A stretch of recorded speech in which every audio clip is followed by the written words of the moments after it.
ओम नमः परमहंसास्वादतिचरणकमलजिनमकरन्दाय भक्तजनमानसनिवासाय श्रीरामचन्द्राय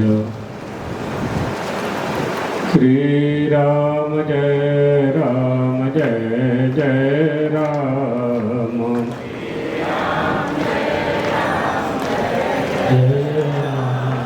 श्रीराम जय राम जय जय राम श्रीराम जय राम जय जय राम श्रीराम जय राम जय जय राम श्रीराम जय राम जय जय राम।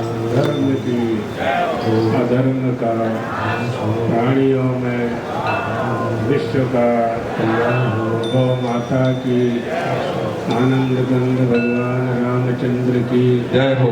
हर हर महादेव। मंचस्थ विद्वद्वृंद, राम जी मंदिर ट्रस्ट के सभी ट्रस्टीगण, देवियों, सज्जनों, मनुष्य को क्या करना चाहिए और क्या नहीं करना चाहिए। जीवन में शू करवानो छे आपने, इसका विधान किया है शास्त्रों ने कि हमें क्या करना है और क्या नहीं करना है, क्या बोलना है और क्या नहीं बोलना है, क्या भोजन करना है और क्या भोजन नहीं करना है, इसका विधान किया है। सनातन धर्म में, हिंदू धर्म में मनमाना नहीं है। शास्त्र कहते हैं नए मंदिर बनाने की अपेक्षा पहले पुराने मंदिरों का जीर्णोद्धार करना है। जूना मंदिरों जीर्णोद्धार करवानो छे। स्पष्ट आदेश छे। बापी कूप तडागादि देवता यतनानि च अन्न प्रदानमारामः पूर्तमित्यवधीयते। बापी बनाना है, कुआं करना है, एजुकेशन शिक्षा के मंदिर बनाने हैं, औषधालय का निर्माण करना है और पुराने मंदिरों का जीर्णोद्धार करना है, अन्नदान करना है। इसको पूर्त कर्म कहते हैं। हिंदुओं के लिए 3 कर्म है, इष्ट, पूर्त और दत्त कर्म। इष्ट कर्म क्या है? अग्निहोत्रम तपः सत्यम वेदानां चानुपालनम। अग्निहोत्र करना, गौ माता को रोटी देना, सत्य बोलना।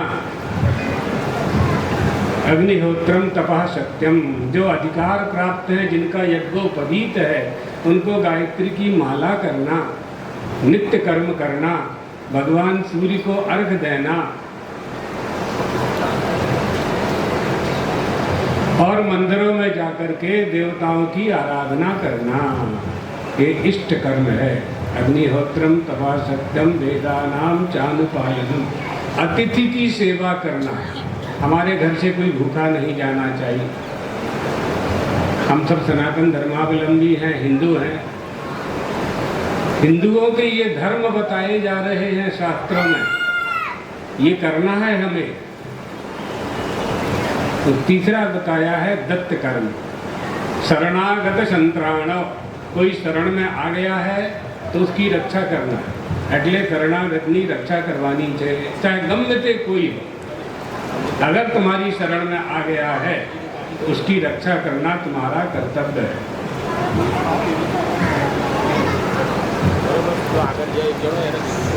जीवानाम चाप्त हिंसनम। किसी जीव की हत्या नहीं करना है, अर्थात मांस भक्षण नहीं करना। किसी जीव को बिना मारे मांस का निर्माण नहीं हो सकता। जब जीव को मारना ही नहीं है तो मांस निषेध अपने आप हो जाएगा। भोजन के लिए परमात्मा ने आटा, दाल, चावल, चोखा, रोटी, बकाला बनाया है ना। किसी जीव की हत्या करने में कैसा लगता होगा। जो लोग बना करके खाते हैं उनको कैसे गले के अंदर जाता होगा? विचार करो। ये सब हिंदुओं को नहीं करना, हमारा धर्म नहीं है ये। जीवानाम चाप्यहिंसनम, किसी जीव की हत्या नहीं। तुम्हारा जो दादा दादी नाना नानी था, यानी चींटी कीड़ी मर जाए तो शक्कर झाड़ के नीचे जाके शक्कर डालते थे, आटा डालते थे, कीड़ी का दोष लग जाए। झाड़ू लगाए तो चींटी मर जाए, कीड़ी मर जाए, पाप लगता है। नहीं, किसी जीव को मारना चाहिए। चिड़िया, हाँ चिड़िया, सही सही नहीं करना चाहिए। और बहिर्वेदी च यज्ञानम दत्त नित्यवधीयते, यज्ञ करे, यज्ञशाला में ब्राह्मण को दक्षिणा यजमान दे दे, उसके बाद ब्राह्मणों को दक्षिणा देना, ये दत्त कर्म है। इष्टा पूर्त दत्त, और पूर्त कर्म में आता है जीर्णा मंदिरों का, पुराने मंदिरों का जीर्णोद्धार करना, जो आप लोगों ने किया। ये जीवन का सबसे उत्तम काम है, सबसे उत्तम काम, श्रेष्ठમાં શ્રેષ્ઠ કામ તમે લોકો કર્યા છે। જૂના મંદિર, રામજી ભગવાનના મંદિરના જીર્ણોદ્ધાર કરીને એને મંદિરને જીવન પ્રદાન કરી દીધા છે। તમે मंदिर को जीवन दे दिया। भगवान तो अमर हैं, अजर हैं, अप्रमेय हैं, अनाशिनो अप्रमेयस्य। भगवान का तो कहीं आना जाना नहीं होता है। बहुत अच्छा काम किया है। जब हम अच्छे घर में रहते हैं, मार्बल के घर में रहते हैं, आपके बाथरूम में मार्बल होता है, तो भगवान के घर में तो उससे अच्छा होना चाहिए। आपके घर से अच्छा भगवान के घर में होना चाहिए। ये हमें भावना होती है, ऐसी भावना होती है तो हमें सिद्धि की प्राप्ति होती है। हमारी भारतीय संस्कृति, आप देखो, आप लोग जहाँ बैठे हो और यहाँ चारों तरफ के मकान देखो, तो ऐसा लगता है कि आज हम भारत में बैठे हैं। ओरिजिनल भारत है हमारा, ये स्वाभाविक भारत है। और हाईवे के किनारे जिसको तुम लोग विकास कहते हो ना, जिन्हें विकास कहते हो कि बड़ा, बहुत बड़ा विकास हो गया है, बड़ी बड़ी महल बन गए हैं, बड़े बड़े 50-50 मंजिल के मकान बने हुए हैं। जो शांति यहाँ रहने में है, वो शांति वहाँ रहने में नहीं है। आँखों को जरूर अच्छा लगता है वहाँ, लेकिन मन को यहाँ अच्छा लगेगा। गांव आप चले जाएं, हम तो गांव-गांव जाते हैं, तो गांव में जो रहने का आनंद है, विलेज में रहने का जो आनंद है, वो आनंद शहर के लोग अब गांव में जा कर के फार्म हाउस बना रहे हैं। क्यों बना रहे हैं? कंटाली गया चाहिए। यहाँ का प्रदूषण, यहाँ का पर्यावरण सारा का सारा प्रदूषित कर दिया है। विकास का अर्थ ये नहीं है कि हमारी श्वास बंद हो जाए, इन्हें उसको विकास नहीं कहते हैं कि हमारी श्वास, वायु बंद हो जाए, वायु प्रदूषित हो जाए, पर्यावरण हमारा नष्ट हो जाए, हमारा भोजन फर्टिलाइजर का हो जाए। अब भोजन 50 साल पहले, ये तो पुराने लोग बैठे हैं, नेता लोग यहाँ सामने हमारे, 50 साल पहले, 25 साल पहले, 50 छोड़ो, 25 साल पहले अहमदाबाद में કેટલા હોસ્પિટલ હતા और આજે કેટલા છે? શું કારણ છે એનો? શા માટે વૃદ્ધિ થાય છે હોસ્પિટલ? કેમ રોગની વૃદ્ધિ થાય છે? રોગની વૃદ્ધિ કેમ થાય? Urea, fertiliser. आपको ऑर्गेनिक भोजन मिलता ही नहीं है और हम इसको विकास कह रहे हैं। बहुत सोचो, विचार करो, आप अपने बच्चों को कहाँ ले जा रहे हैं? તમારી આવનારી પેઢીની શું પરિસ્થિતિ થવાની છે, બહુ વિચાર કરવાની आवश्यकता છે। इसलिए जब गौ माता की रक्षा होगी तो उससे गोबर मिलेगा, मूत्र मिलेगा, बैल मिलेंगे, खेती ठीक होगी, खाद मिलेगा, दूध मिलेगा, शुद्ध घी मिलेगा, शुद्ध दही मिलेगा, शुद्ध मक्खन मिलेगा। दूध में, गाय के दूध में रोग प्रतिरोधक क्षमता है। आपको एंटीबायोटिक खानी नहीं पड़ेगी कभी, गाय के दूध में ऑलरेडी है पहले से। इसलिए गौ माता की रक्षा करनी है। हमारा देश भारत देश है। जब हम कहते हैं कि हमारे देश को हिंदू राष्ट्र होना है, हमारा देश विश्व गुरु बनने वाला है, विश्व गुरु हो जाए, गौ माता की रक्षा के बिना ये हिंदू राष्ट्र संभव नहीं है। गौ रक्षा पहले करनी पड़ेगी, क्योंकि हिंदू होने का पहला लक्षण गाय की रक्षा है। गोशु भक्तिर्भवेद्यस्य पुनर्जन्मनि दृढ़ातयः ओंकार मूल मंत्रस्य सवई हिंदू ऋति स्मृता। ब्राह्मण क्षत्रिय वैश्य शूद्र इन सब की बात अलग है, केवल हिंदू की बात करें अभी हम कि हम सब हिंदू हैं, तो हिंदू किसे कहेंगे? हिंदू एकले शू? हिंदू मात्र हिंदू कह देने से कोई हिंदू नहीं हो जाएगा। हिंदू माता पिता से उसका जन्म होना चाहिए और वो हिंदू धर्म का पालन करे। आया समझ में आया? हिंदू माता पिता से उसका जन्म होना चाहिए और हिंदू धर्म का पालन करे। हिंदू धर्म એટલે जो તમારી પરંપરાથી કુલદેવી કુલદેવતાની પૂજા થાય છે, परंपरा से कुलदेवी कुलदेवता की जो पूजा होती है, तुम्हारी जो वंश परंपरा है, एनाश्चो पितरो याता ये ने आता पितामह, दादा दादी उनके दादा दादी उनके दादा दादी जिसकी पूजा करते थे, इन्हीं पूजा करवानी थे, पाखंड की पूजा नहीं करना है। और सनातन धर्म में व्यक्ति पूजा का निषेध है। हमारे यहाँ ईश्वर की ही पूजा होती है और हमारे परमात्मा श्री राम परमात्मा श्री कृष्ण ही सर्वोपरि हैं, बीजा कोई सर्वोपरि नहीं, परमात्मा श्री राम ही सर्वोपरि हैं। इसलिए हमारी जो कुल परंपरा है उस कुल परंपरा का हमें पालन करना चाहिए। भगवान श्री राम, विचार करो भगवान श्री राम का अवतार क्यों हुआ? राम मंदिर में अपने लोग बैठे हुए हैं, इन्हें अवतार लेवानी शू आवश्यकता थी? वो तो वैकुंठ में निवास कर रहे थे, जिनको हम विष्णु भगवान के रूप में जानते हैं। अयोध्या में महाराज दशरथ चक्रवर्ती राजा, उनके पास सब कुछ था लेकिन संतान नहीं। गुरु के पास गए, गुरु से पूछा, गुरुजी आपकी कृपा से सब कुछ है पर मारे संतान नहीं, मारा पछी राज्य न शू थशे, अयोध्या की प्रजा का क्या होगा, न जाने कौन आक्रमण करेगा, अयोध्या का राजा हो जाएगा, हमारी प्रजा को कष्ट देगा। राजा का मतलब क्या होता है लोगों समझता नहीं। राजा का मतलब क्या होता है? राजा का मतलब होता है कि जैसे पिता पुत्र का पालन करता है ऐसे राजा प्रजा का पालन करे। ये महाभारत में शांति पर्व पढ़ो, विदुर नीति पढ़ो, चाणक्य नीति पढ़ो, ये सब नीति शतक पढ़ें तो नेताओं को नीतियों के शास्त्र पढ़ने चाहिए, तो उन्हें ख्याल पड़े कि राज्य का शासन कैसे करें। राजधर्म एटले शू? राजधर्म किसे कहते हैं, उसका पालन हम कैसे कर सकते हैं,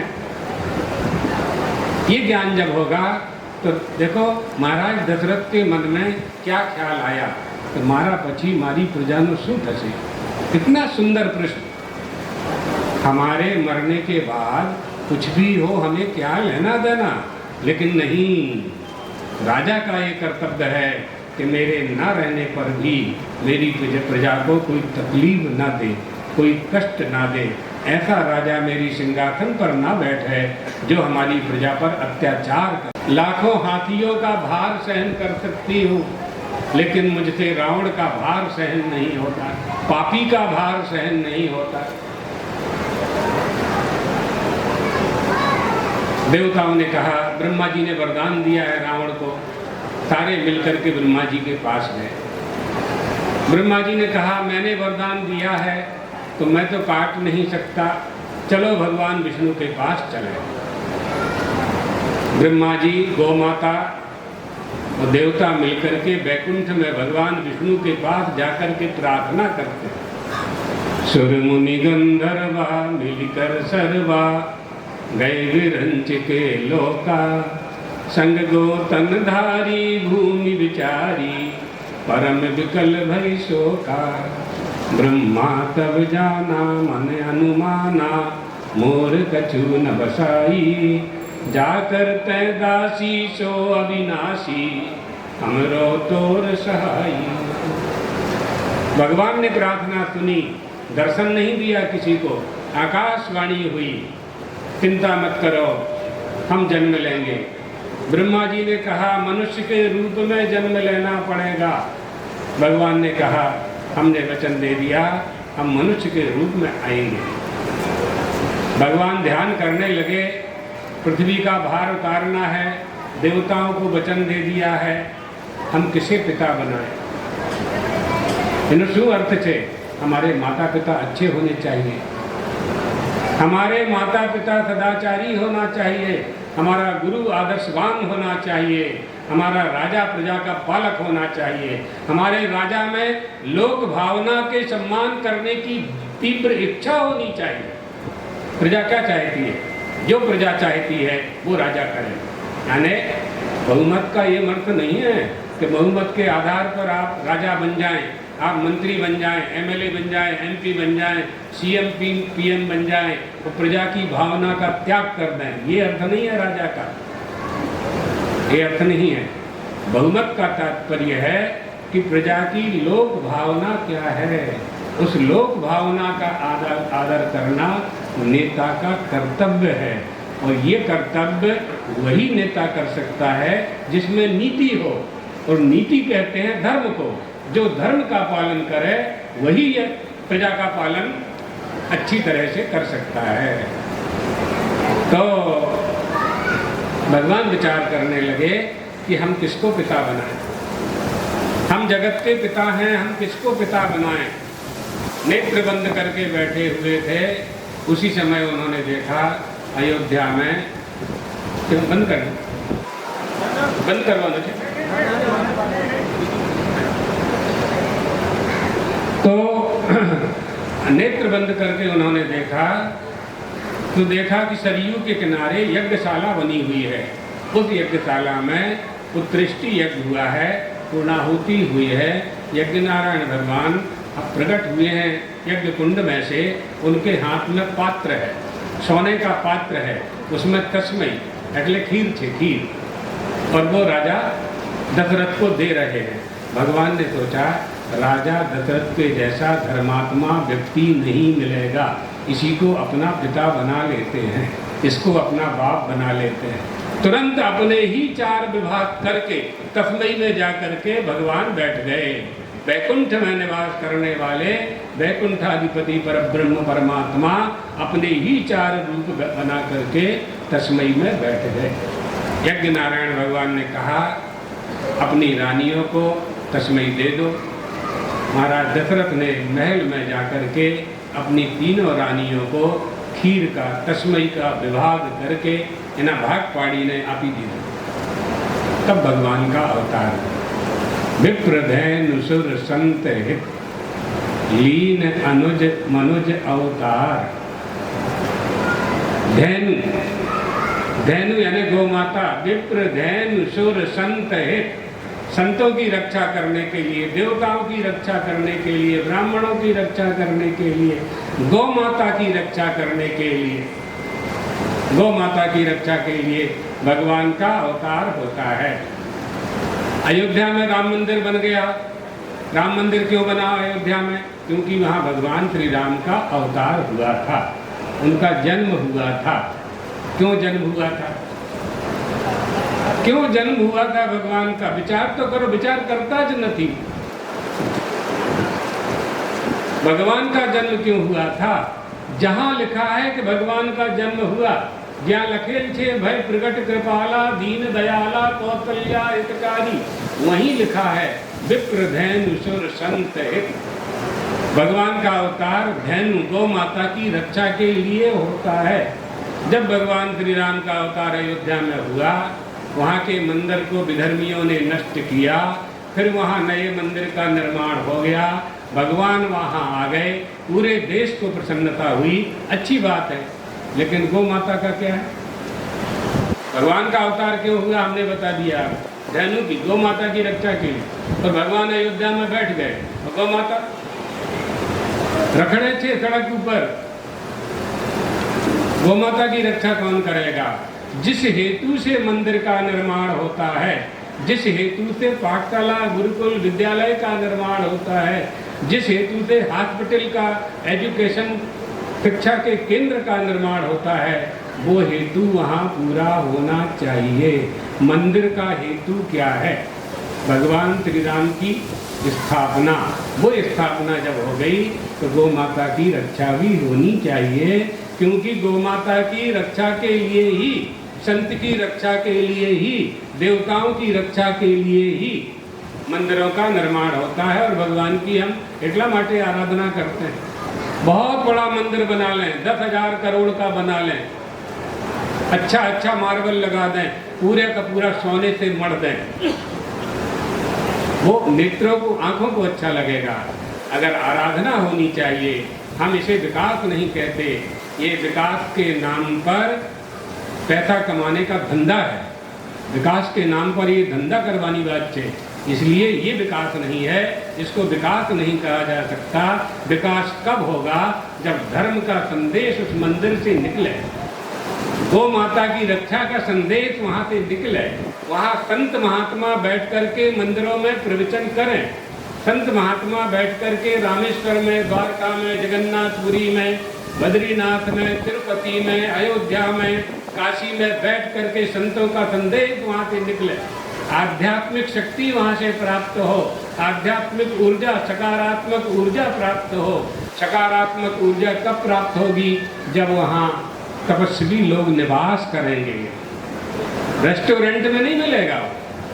आप किसी तीर्थों में बड़े बड़े 5 सितारा होटल बना दें, वो भोग के स्थान बन जाएंगे, तीर्थ स्थान भोग के स्थान बन जाएंगे, उसकी आवश्यकता नहीं है।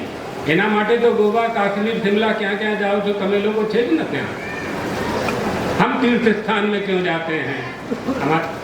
हमारे अंदर तीर्थ भावना होनी चाहिए।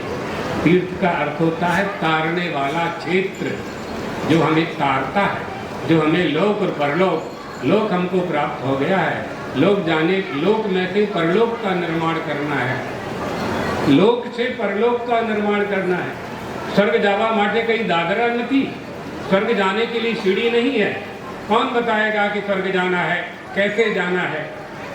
मंदिर बताएगा, मंदिर का पुजारी बताएगा, मंदिर का महंत बताएगा, मंदिर में जो उपदेश देने वाले लोग हैं वो बताएंगे, विद्वान ब्राह्मण बताएंगे, जो ब्राह्मण नहीं है और विद्वान है तो वो बताएंगे। ये हमारी परंपरा है। इन परंपराओं की रक्षा शासन तंत्र के द्वारा होनी चाहिए। कोई भी राजा हो जाए किसी देश का, लेकिन वहाँ की संस्कृति और संस्कार का परिवर्तन का अधिकार उसे नहीं होना चाहिए। आया समझ में?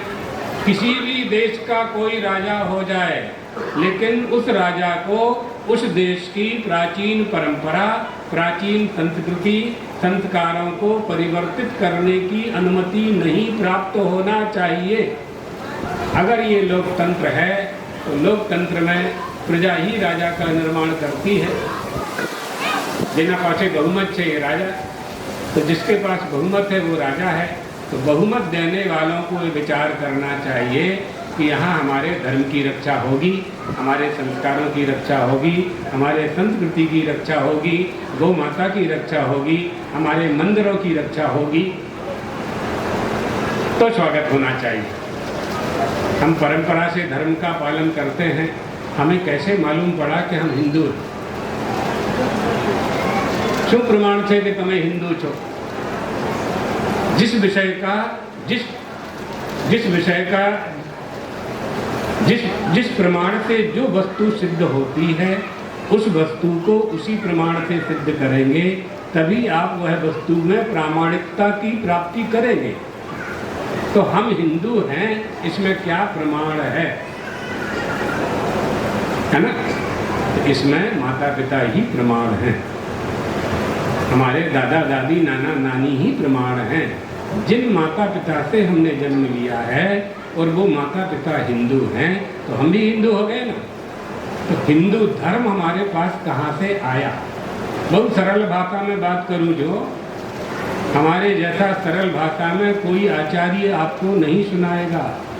बहुत कठिन कठिन सुनाते हैं हमारे यहाँ, हमारी परंपरा में। बिल्कुल सरल भाषा में शास्त्रों का निचोड़ हम आपको बता रहे हैं कि तुम हिंदू हो। तो हिंदू होने का प्रमाण क्या है? कि हमारे माता पिता हिंदू है ना। तो हिंदू धर्म है, सनातन धर्म है। तो हिंदू धर्म हम में कहाँ से आया? माता पिता से आया। उस समय 1 साल के बालक ने, 6 महीने के बालक ने, छोटे से बच्चे ने वेद शास्त्र तो पढ़े नहीं, उसको तो ज्ञान ही नहीं है, उसको कैसे मालूम पड़ा कि हम हिंदू हैं? तो माता पिता ने बताया। यही हमारी परंपरा है और इसी परंपरा की हमें रक्षा करनी है। इस परंपरा की रक्षा करने में जो शासन हमारा सहयोग करता है, वही शासन हमारे देश के राजा होने का अधिकारी है, चाहे जो नहीं हो सकता। हमारी परंपरा को तोड़ने का अधिकार हम किसी शासक को नहीं देंगे। 78 साल से अभी तक और आगे भी किसी भी राजा को ये अधिकार नहीं दिया जाना चाहिए कि जो हम हिंदू हैं, सनातन धर्मावलंबी हैं, हमारी परंपरा पर वो आघात करे, नहीं करने देना चाहिए। ये अधिकार आपके पास है, सबसे बड़ा अधिकार आपके पास है। पहले तो राजा का बेटा राजा होता था, अब तो आप राजा बनाते हो, आपके पास अधिकार है, आप अधिकार का प्रयोग नहीं करते हैं तो आपकी भूल है, आपकी गलती है। राज्ञ धर्मणि धर्मिष्ठा पापे पापा समे समा राजानम अनुवर्तन्ते यथा राजा तथा प्रजा। जब हमारे देश का राजा धार्मिक होता है तो प्रजा में भी धर्म प्रवेश करता है। जब माता पिता धार्मिक होते हैं तो संतान में भी धार्मिकता आती है। जब मालिक धार्मिक होता है तो उसके सेवक भी धार्मिक होते हैं। ये परंपरा है। भगवान श्री राम का राज्य था, श्री राम राजा बन गए। राम राज्य कैसा था? दैह के दैविक भौतिक तापा, राम राज्य का हु नहीं व्यापा, सब नर करहि परस्पर प्रीति। सब आपस में प्रेम करते थे, सब नर करहि परस्पर प्रीति, चलहि स्वधर्म निरत श्रुत नीति, चलहि स्वधर्म निरत श्रुत नीति। और क्या था उस समय? राम राज्य किसे कहते हैं? नहीं दरिद्र, नहीं दरिद्र कोई दुखी न दीना, नहीं दरिद्र कोई दुखी न दीना, नहीं कोई अबुद्ध न लक्षण हीना। कोई अज्ञानी नहीं था, सबके ज्ञान की व्यवस्था थी, सबके एजुकेशन विद्यालयों की व्यवस्था थी। बड़े बड़े गुरुकुल थे। 1818 में पूरे विश्व में जब एक भी विश्वविद्यालय नहीं था, उस समय भारत देश में 10,000 विश्वविद्यालय थे, 10,000 गुरुकुल थे 1818 में। अंग्रेजों के शासन से लेकर के और आज तक हमारे गुरुकुलों की परंपरा को भी चोट पहुंचाई गई है। गुरुकुलों की परंपरा को नष्ट किया जा रहा है। और जो वो क्या बोलते हैं, कॉन्वेंट स्कूल जो खुल रहे हैं ना, हाँ, पूरा व्यापारीकरण है। शिक्षा के माध्यम से धनार्जन करना है। शिक्षा हमारे या विद्या सा विमुक्त, ये ऐसी विद्या होना चाहिए हमारे पास जो हमें सुख और शांति प्रदान करे। विद्या को बेचना नहीं है, उसका विक्रय नहीं होता, मंदिर का विक्रय नहीं होता। मंदिर का निर्माण धन कमाने के लिए नहीं करना है। मंदिर का निर्माण करना है कि गांव का कल्याण हो, नगरનો કલ્યાણ થાય, કોલોનીનો કલ્યાણ થાય, એટલા માટે મંદિરનો निर्माण થાય। ये सब हमारी परंपराएं हैं। तो बड़ी प्रसन्नता हुई है। पंकज भाई शाह, ये तो हमारे गुरुजी के बहुत पुराने शिष्य हैं और भी लोग इनके साथी हैं, ट्रस्टी लोग, सभी का नाम हमें स्मरण में नहीं है। बहुत पहले से ही शंभू महाराज और उनके पुत्र चैतन्य महाराज, ये सब हमारे अद्वैत आश्रम में, अद्वैत आश्रम के संचालन में सहयोगी रहे हैं। यहाँ रामजी मंदिर ट्रस्ट समिति ने और जिन लोगों ने भी, पंकज भाई ने जिन लोगों के नाम लिए, जिन लोगों ने सहायता की, आपने हिंदू होने का, मनुष्य होने का और राम भक्त होने का कर्तव्य पूरा किया है। कर्तव्य पूरा, बहुत अच्छा काम किया। इससे अच्छा काम जीवन में नहीं हो सकता। यही करने के लिए मनुष्य का शरीर प्राप्त हुआ है, जम्बा बाटे नहीं। वो तो पशु भी कर लेता है, भोजन तो ढोर भी करता है ना। हमारी क्या विशेषता है? ये माताएं बैठी हैं, इनको भोजन बनाने के लिए कटी उपाधि करनी पड़े। रसोई घर में गैस, चूल्हा, सब्जी, चाकू कढ़ाई, तेल, घी, मिर्ची, मसाला लगता है ना, तब जा करके 4 चपाती मिलती है आपको, पतिदेव को 4 चपाती मिलती है। पूरे दिन परेशान होते हैं लोग भोजन बनाते बनाते, तब जाके भोजन तैयार होता है। पशु को पशुशाला से उसको बाहर कर दीजिए। जो वस्तु आपके काम की नहीं है, गेहूं आपके काम का है, गेहूं का भूसा मनुष्य के काम का नहीं है, वो पशु के काम का है। चारा मनुष्य के काम का नहीं है, वो पशु के काम का है। जो वेस्टेज, जो वस्तु आपके काम की नहीं है, वो पशुओं के काम की है। वो भी मस्त रहता है, वो अपने लिए मकान नहीं बनाता है, अपने लिए दुकान नहीं बनाता है, उसको वोटिंग नहीं करनी है। नगर पालिका ने चुनाव उठाया ना, कारपोरेशन में अहमदाबाद में, कोई नहीं, कुछ नहीं करना पड़ता पशु को। केवल आपके काम की जो चीज नहीं है उससे अपना उदर पोषण कर लेता है, अपना डब्बा फुल कर लेता है। लेकिन पशु राम जी मंदिर का जीर्णोद्धार, रिनोवेशन नहीं कर सकता, हमारा प्रवचन नहीं सुन सकता। आप सुन सकते हो, आप कर सकते हो। वो सत्यनारायण की कथा नहीं कर सकता, वो भागवत की कथा नहीं सामड़ी सके छे, तमें सामड़ी सको छो, और तुम भी ना सुनो तो आगे ना बोलना पड़े। ये बात, इसलिए हमारे शरीर से खूब अच्छे अच्छे काम करना, जितने अच्छे हम कर सके। पोताना माटे तो अपने लिए तो सभी करते हैं, दूसरों के लिए जो करते हैं, गरीबों के लिए जो करते हैं, निर्धनों के लिए जो करते हैं, है ना। छेला 3 बात कहूँ जो ना, आपके पास 3 बल है, धन बल, ज्ञान बल और बला बल। धन बल कहते हैं धनी हो जाना। धनी होने का प्रमाण ये है, धनी किसे कहेंगे? धनी होने का यानी मोटा मानस के ने कहवाए, जो निर्धनों की सहायता करे वही धनी है। बलवान किसे कहेंगे? जो निर्बलों की हेल्प करे, सहायता करे, वही बलवान है। ज्ञानवान किसे कहेंगे? जो अज्ञानियों के अज्ञान को नष्ट कर दे, वही ज्ञानी है। ये बात, ये हमारे पास है, ये मनुष्य के पास है। ये परमात्मा की बहुत बड़ी कृपा है कि हम लोगों को भारत भूमि में जन्म मिला, अच्छे माता पिता मिले, हमारी 4 धाम मिले, हमें 12 ज्योतिर्लिंग मिले, गंगे चे यमुने चैव गोदावरी सरस्वती जैसी हमको नदियाँ मिली। ये हमारी भारतीय संस्कृति है, जिसमें नारी की पूजा होती है, हमारे यहाँ कन्या की पूजा होती है, वृद्धा माँ की पूजा होती है। हिंदू माँ के चरण धोकर के आचमन करता है विश्व में कोई देश?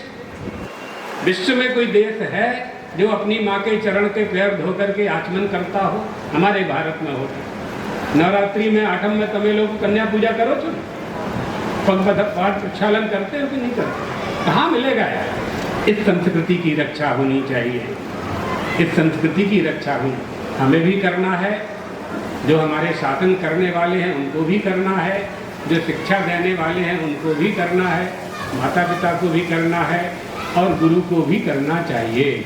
गुरु स्वयं सन्मार्ग पर चले और शिष्यों को भी सन्मार्ग पर चलाए। यही हमारी भारतीय परंपरा है। इस परंपरा का जब तक हम पालन करते रहेंगे, तब तक हम भारत में हमारे जैसा सुखी संसार में कोई नहीं। हम 2 घंटा और प्रवचन करें कंटिन्यू यहाँ, तो पीछे के 2-4 लोग बैठे बैठे सो जाएंगे। अमेरिका में सोने के लिए सिद्धार्थ भाई तो गए हैं, विदेशों में गए हैं, आपको वहाँ तो सोने के लिए गोली खाना पड़ती, कोई हमसे बता रहा था, गोली खाना पड़ती। हम 2 घंटा रासलीला सुनाएं, यही आधे लोग सो जाएंगे। प्रमाण चाहिए तो कि आयोजन कर लो, कामड़ी ये हमारा भारत देश है। ये स्वच्छंदता, ये निर्भयता, ये आत्मबल, ये हमारी बिल्कुल निष्कपट भावना, निश्चलता, ये भारत में ही प्राप्त होती है। इसलिए इसको हमें सुरक्षित रखना है। यही राम मंदिर की मूर्ति और भगवान से प्रार्थना करनी चाहिए कि हम अपने संस्कारों का त्याग न करें। भगवान श्री राम ने मनुष्य होकर के यह बताया कि मनुष्यों को क्या करना चाहिए। माने मनुष्य हो करके मनुष्य को क्या करना चाहिए उन्होंने कर कर के दिखाया, कर कर के दिखाया क्या करना चाहिए, माँ की आज्ञा का पालन कैसे करना चाहिए। जैसे ही कैकेयी माँ ने कहा 14 वर्ष का वनवास, एक क्षण भी भगवान ने विचार नहीं किया, पिता की आज्ञा का देखा नहीं, तुरंत चल दिए। तापस वेश विशेष उदासी 14 वर्ष राम वनवासी, चल दिए। क्या शिक्षा मिलती है, मात्र देवो भव, माँ की आज्ञा पालन करने वाले बनो, ये शिक्षा मिलती है हमको श्री राम से। यही शिक्षा देने के लिए भगवान ने मनुष्य का अवतार धारण किया, यही शिक्षा देने के लिए भगवान श्री कृष्ण ने द्वारकाधीश के रूप में अवतार धारण किया। आप सभी को भगवान श्री राम, भगवान द्वारकाधीश, भगवत पादाब्ज शंकराचार्य, जिनके कारण आज हिंदू धर्म सुरक्षित है, उनसे प्रार्थना करते हैं कि आप सब खूब प्रसन्न रहें, खूब आनंद में रहें और भगवान श्री राम की सेवा करते हुए अपने जीवन को सफल करें। सभी को आशीर्वाद देते हुए अपनी वाणी को यही विश्राम देते हैं।